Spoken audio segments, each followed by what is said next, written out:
what's in your mind when you have that microphone and you're up in front of all those people? What kind of feelings are you feeling? What are you thinking? I'm really feeling like happy and excited because whenever like music comes out of my mouth, I see tons of people like smiling in the audience, and that makes me happy. And I can really just feel whenever they're happy, and I know that they're happy just because I can feel it in the room. Pretty colors in the sky. No, I never go a day without a rainbow. 'Cause I keep looking on the sunny side.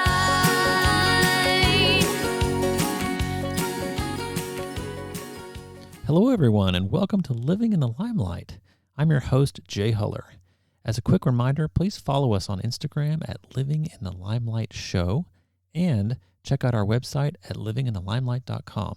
And of course, you can find our podcast through all the major streaming services, including Spotify and Apple Podcasts.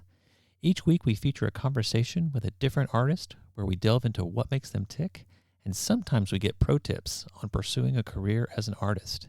If you're a performer who would like to be considered for our show, check out the questionnaire at livinginthelimelight.com, and thanks, of course, so much for listening.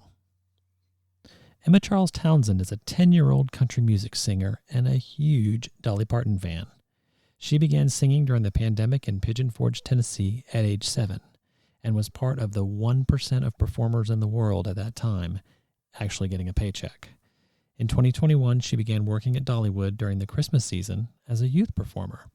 She's completed 3 contracts at Country Tonite Theater and is still working at Dollywood as needed for each season. She's also released her first single titled Never Go a Day Without a Rainbow. Can you believe that all of this is happening to a 10-year-old kid? Amazing, right?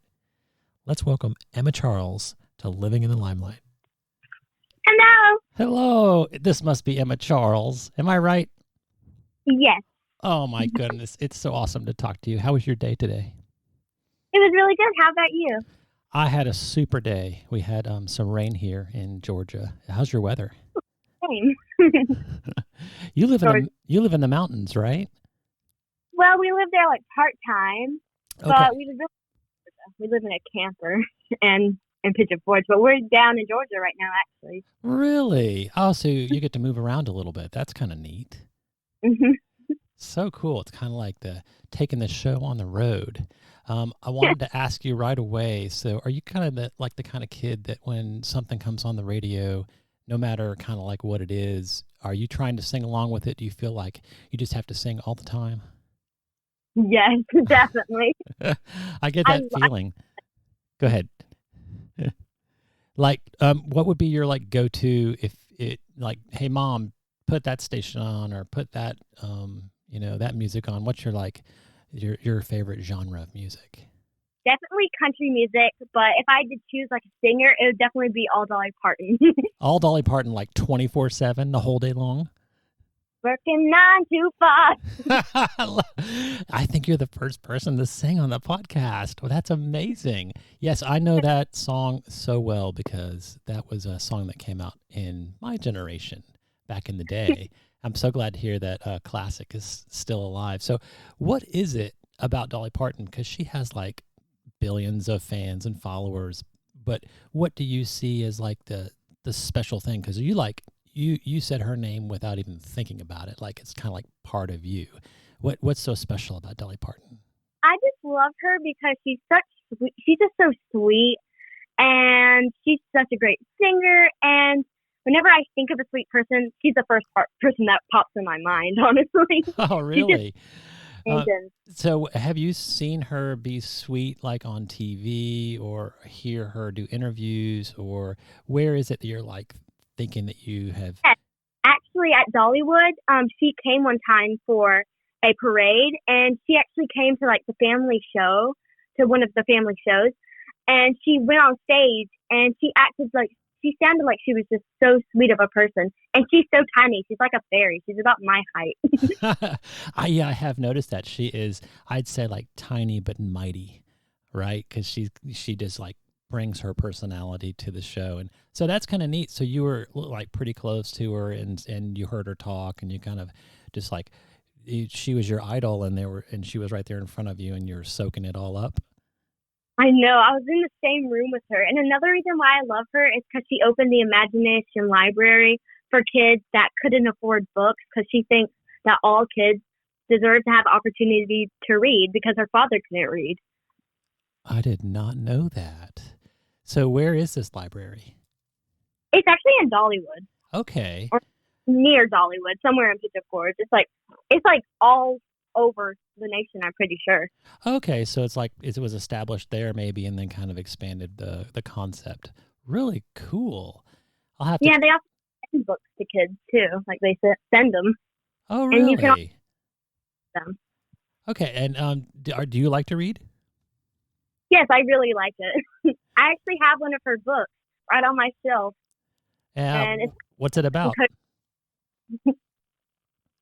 Is it like one of your favorite go-to reads? What's her book about that you have near you? It's about her coat of many colors, and it's about her story, like whenever she was a kid, and whenever her mom like made her the coat, and whenever she went to school and all the kids were making fun of her, but she said that she didn't care. She still loved it so much. Oh, that's really interesting. Yeah, I haven't learned a lot about her, so I thank you so much for like educating me, and I'll have to go and kind of read up about that. Maybe I'll even get the book and go to one of those libraries. This is so cool. You're teaching me so much, and we're in like the first 5 minutes.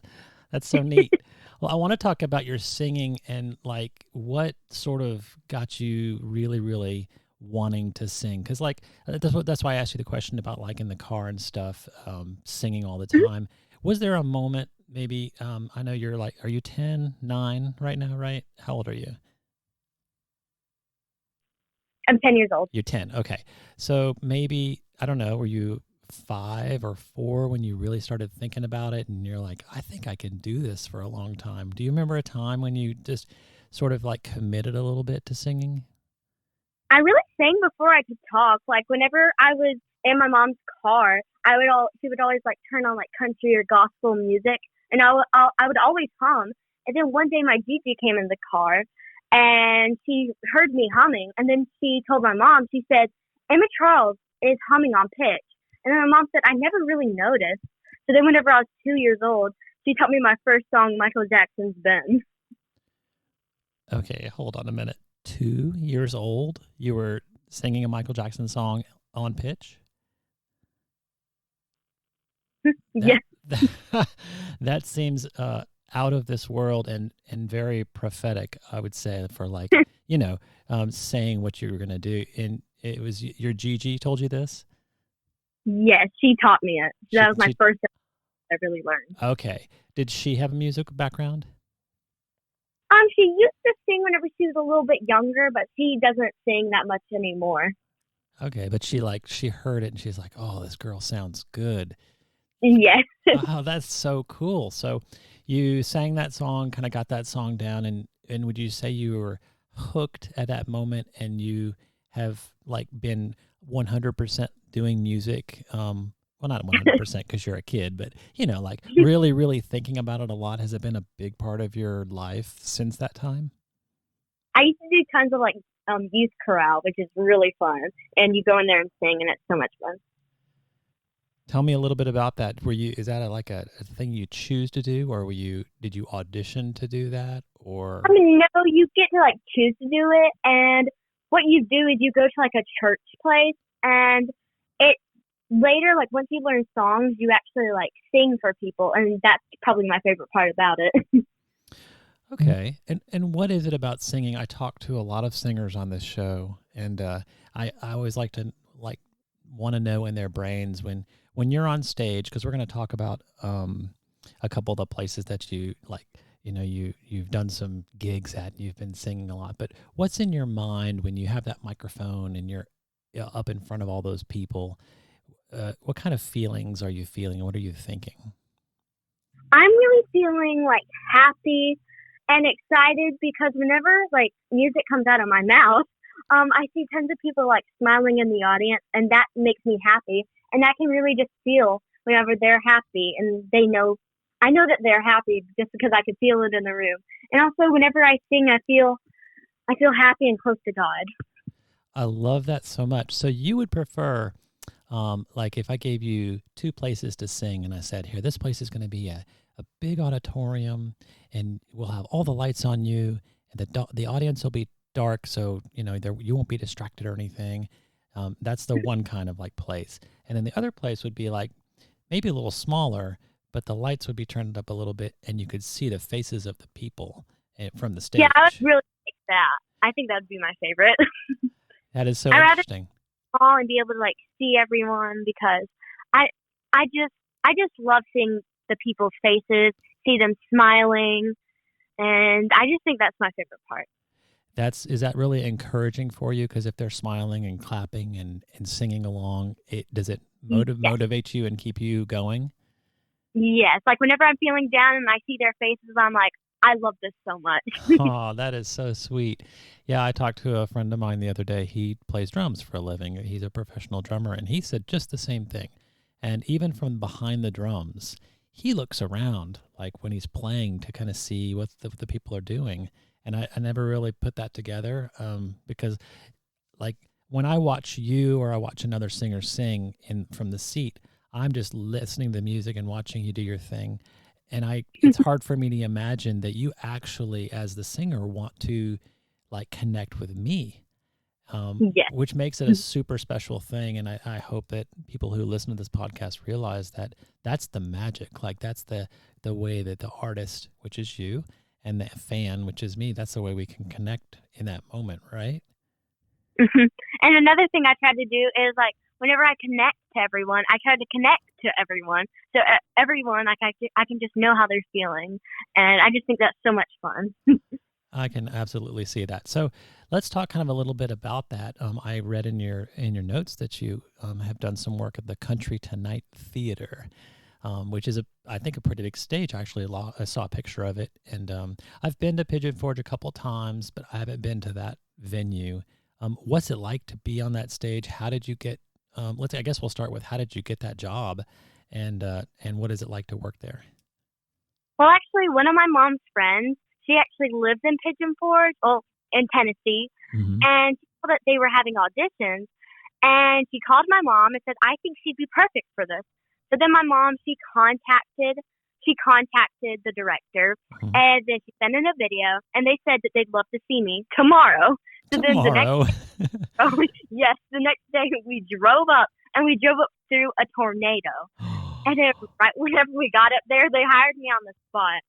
And another thing is that I'm living my dream, and tons of other little girls and little kids only dream about wearing fancy outfits and singing in front of hundreds of people. And another thing that I think is really, really cool is that we were part of 1% of performers in the world that actually got paid to perform in 2020, like the pandemic. And that was so cool. And everything was on shutdown except for Pigeon Forge. It was like, we're staying open. Yeah, it's funny because that's right. It's not funny, but the whole world basically did shut down in the music industry. All the concerts kind of stopped. And I know, a lot of performers, and it was a rough time, but I'm so glad to hear that you sort of had a place to keep going. And for those people who could make it to your shows, safely and do all that, they could receive that, that uplifting feel. So they hired you on the spot. They're like, girl, you got this. And they hired me the same day. Actually, we went to go eat, and then they called my mom, and they were like, we want to get her fittings just in case. And then she got off the phone, and my dad was with us, and she was like, they're going to hire her. They're going to say we want her. And then my dad said, they are not. And then whenever we got there, they were like, actually, we would love to hire you. And then we said yes, and that's how I got here today.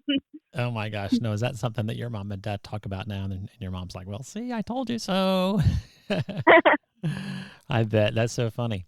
And what did that do to you? Like, so you started it too with the Michael Jackson song, and you were singing all of this. And then how long have you worked for Country Tonite? Has it just like been a year? You said it was 2020. So actually it's been almost Yes. over 2 years. I've been there for 3 years. And I started whenever I was 7, and now I'm 10. Okay. So from 2 to 7, you were sort of like getting ready and practicing your craft and all that. But when you got that job, what did you reflect? I mean, I know you're happy. That obviously I can hear it in your voice. You were super happy, but did you feel sort of like um, justified, if you know what I mean by that word, is like back when your Gigi was telling you that you're singing on pitch and you started to practice, did getting hired sort of make it make sense? Like, oh, they really do want me to sing because I can? Yes. And for a while, I didn't expect something that big to happen. And then whenever I got it, I was like, I was just so shocked and so excited. I was probably more excited than shocked, though. Way more excited. I believe it. So what's this show like? What do you do? I know obviously you sing, but is there like some dancing involved? You mentioned that you got fitted, so I know you have fancy dresses and all of that.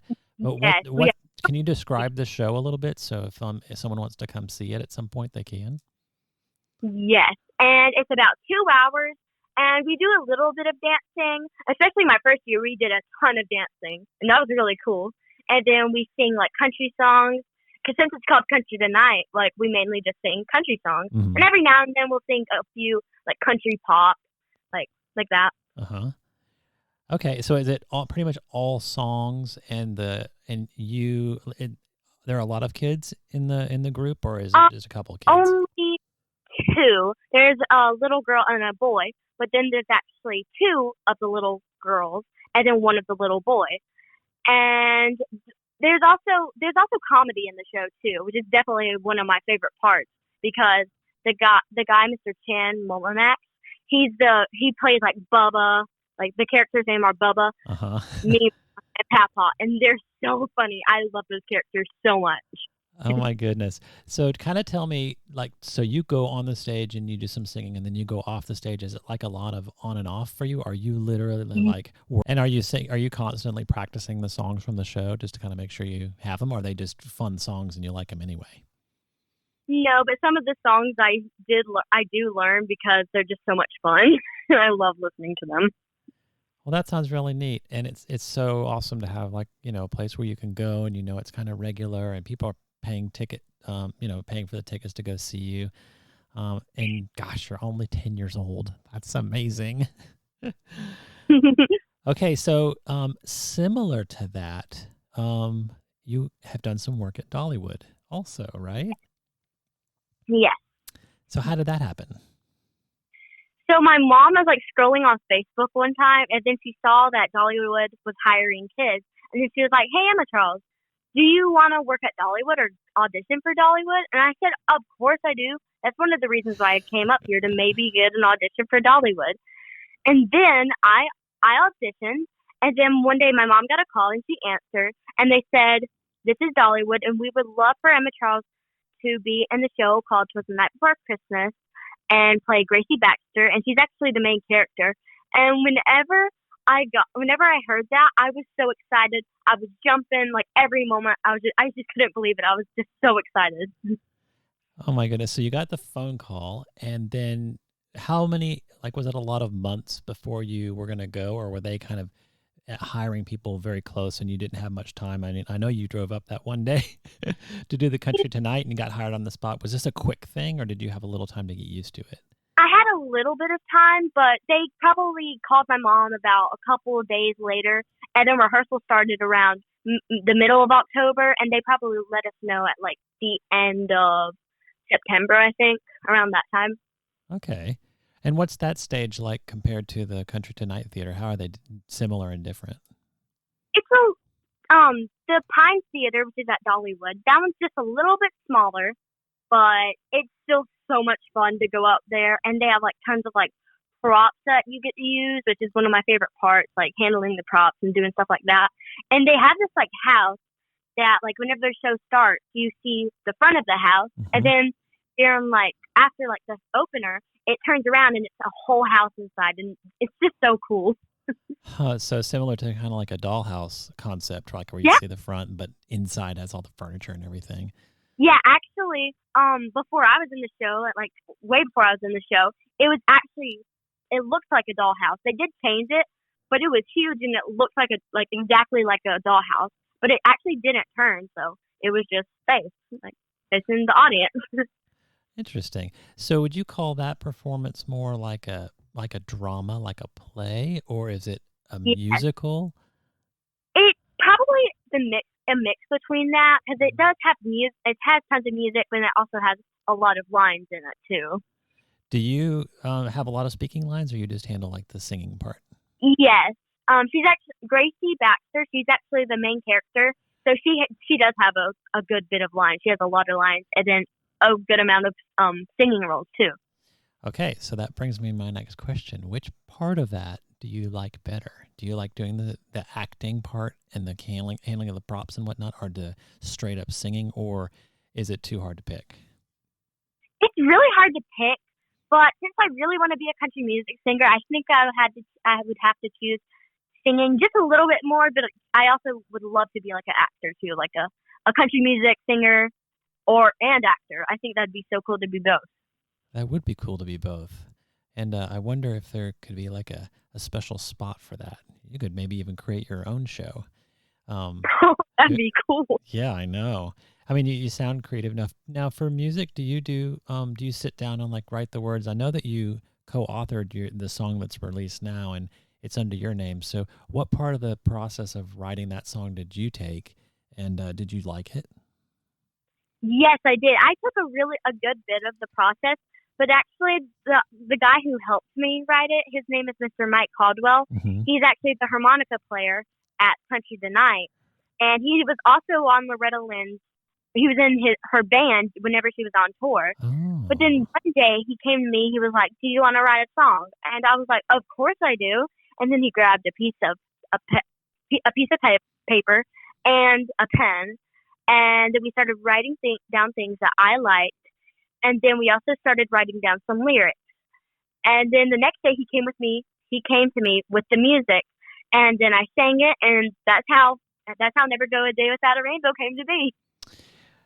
That is fascinating. So tell me, I know the answer to this, but I want people who are listening to this to kind of get it too. So never go a day without a rainbow. If you just kind of look at those words, somebody might think, oh, well, this is a song about like just rainbows and rain and all that. But I know that there's like a deeper meaning behind it. What are you trying to tell the world with that song?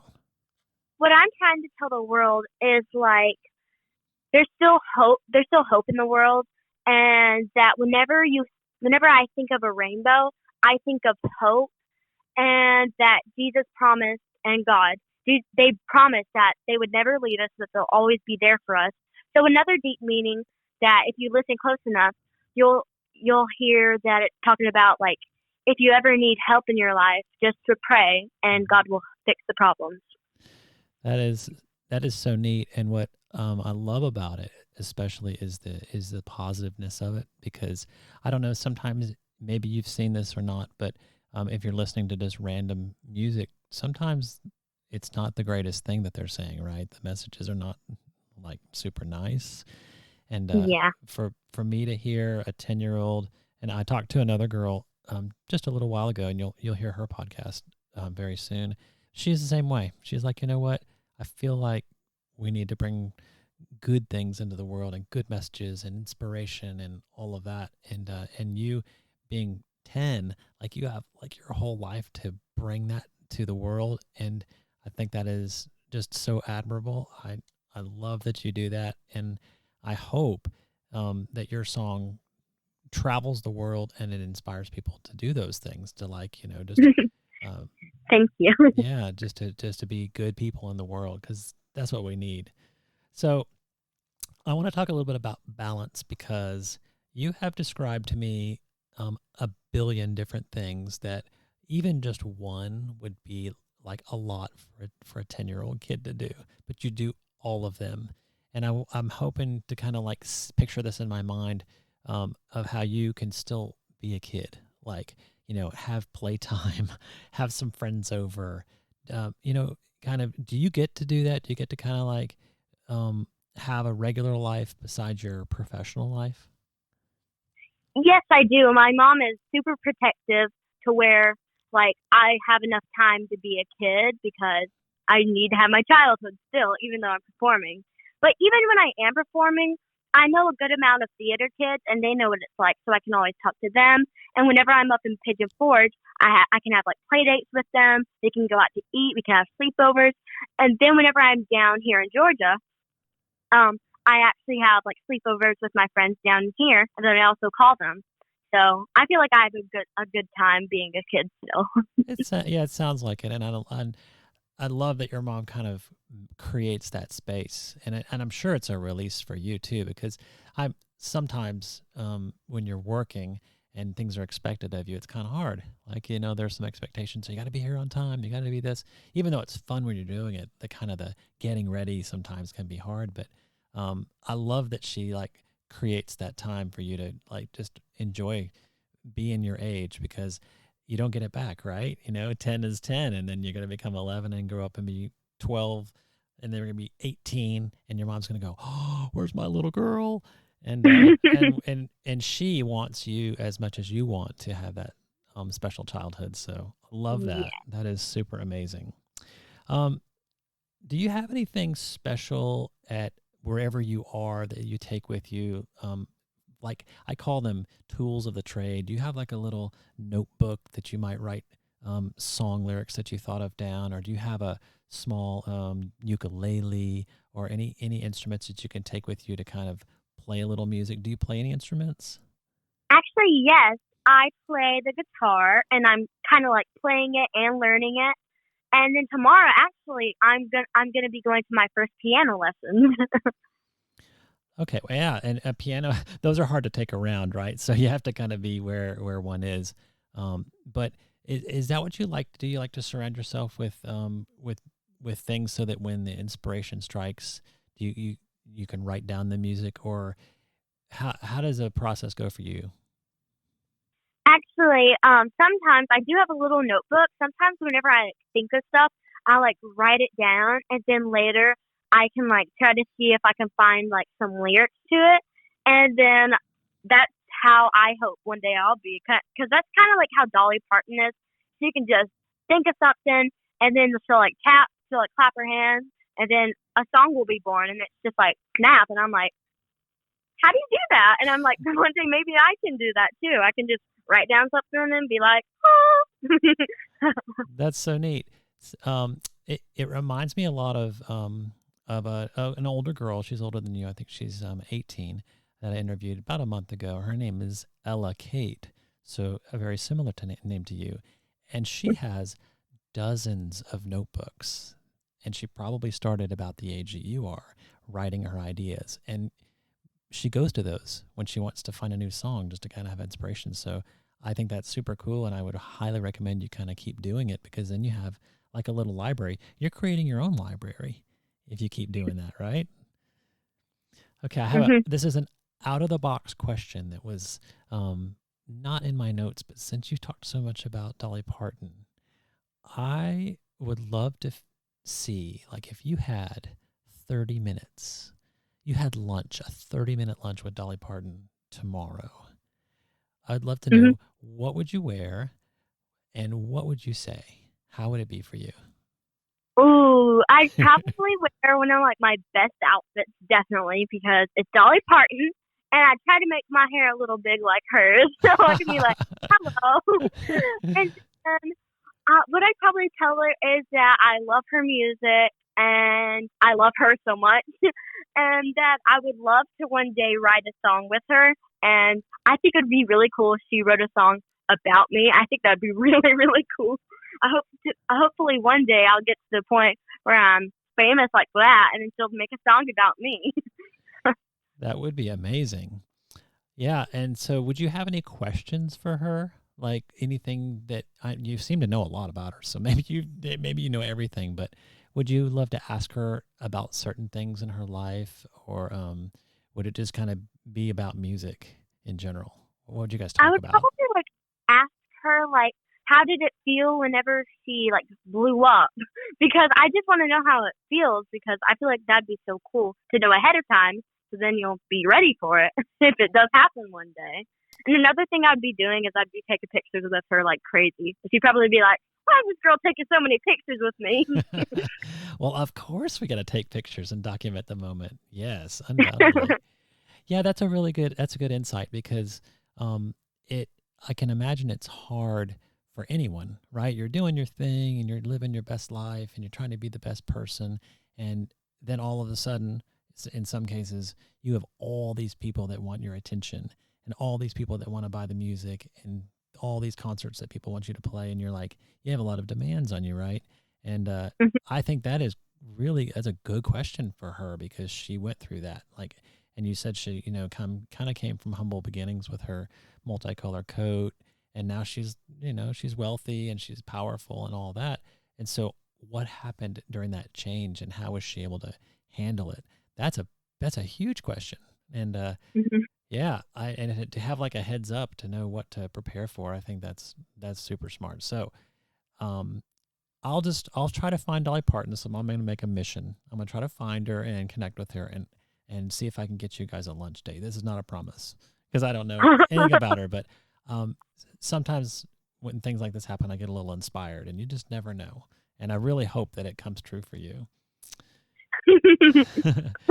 You know, So what do you have going on in the like upcoming future? What's going to be your I know you want to make it big and you want to sing country music, but what are some like maybe stepping stones that you would love to kind of check off your list between today and let's say 20 years old?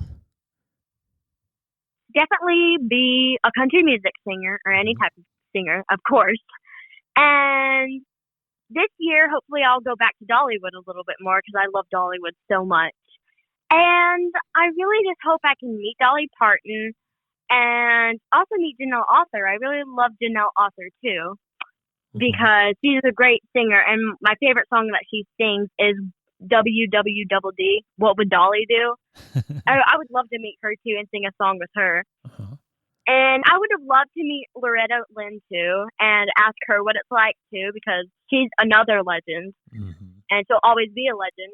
I think that would have been so cool to meet her too. And actually, a little bit before she passed away, I went to her ranch, and that was so cool. We got to see like what her house was like whenever she was a child, and then the night before she actually did pass away, I actually sang "They Don't Make 'Em Like My Daddy Anymore" at a radio show, and I thought that was kind of cool because like I just thought that was really cool and weird at the same time that I sang that song, and then the next day she passed away, sadly.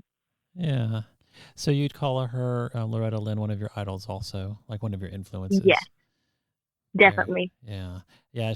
Her loss, that was huge for the industry, and I remember when it happened, and it was super sad. But that is one of the coolest things about music and being an author and all of that kind of stuff. When you have a product, you have something that you give.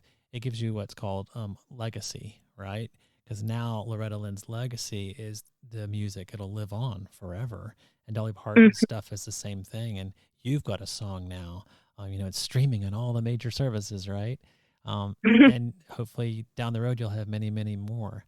Um, what if you were to put out one more song like pretty soon?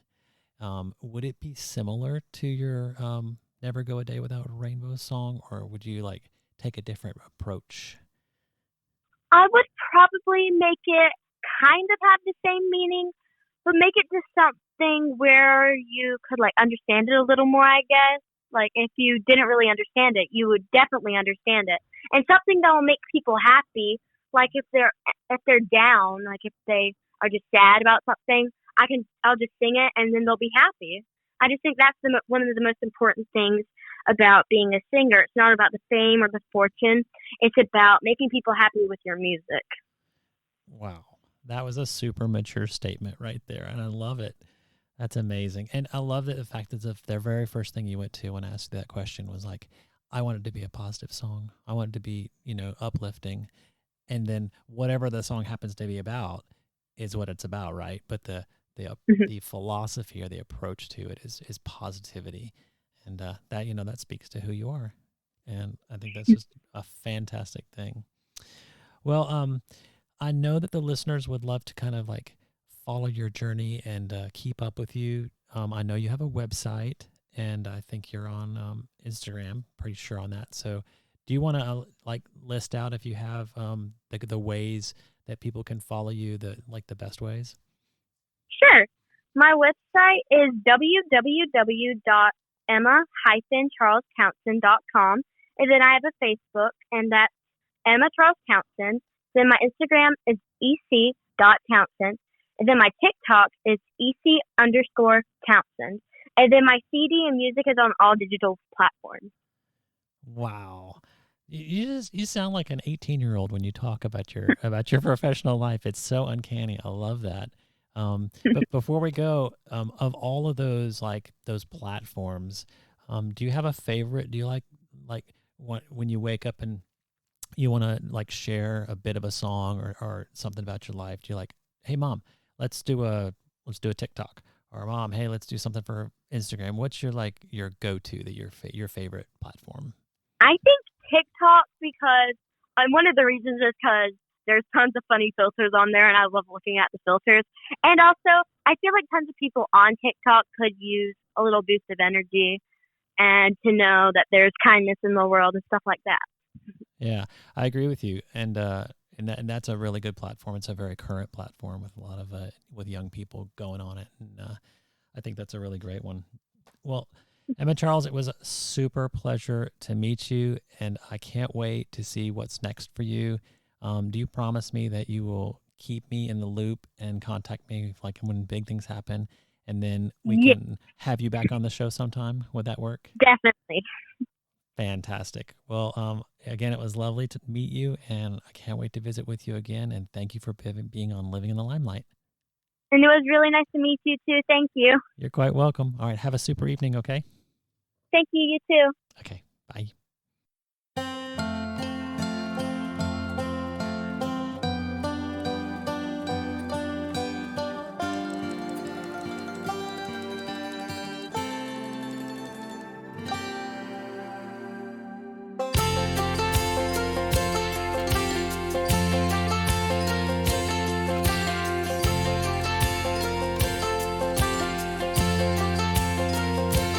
I've been pure country since the day I was born.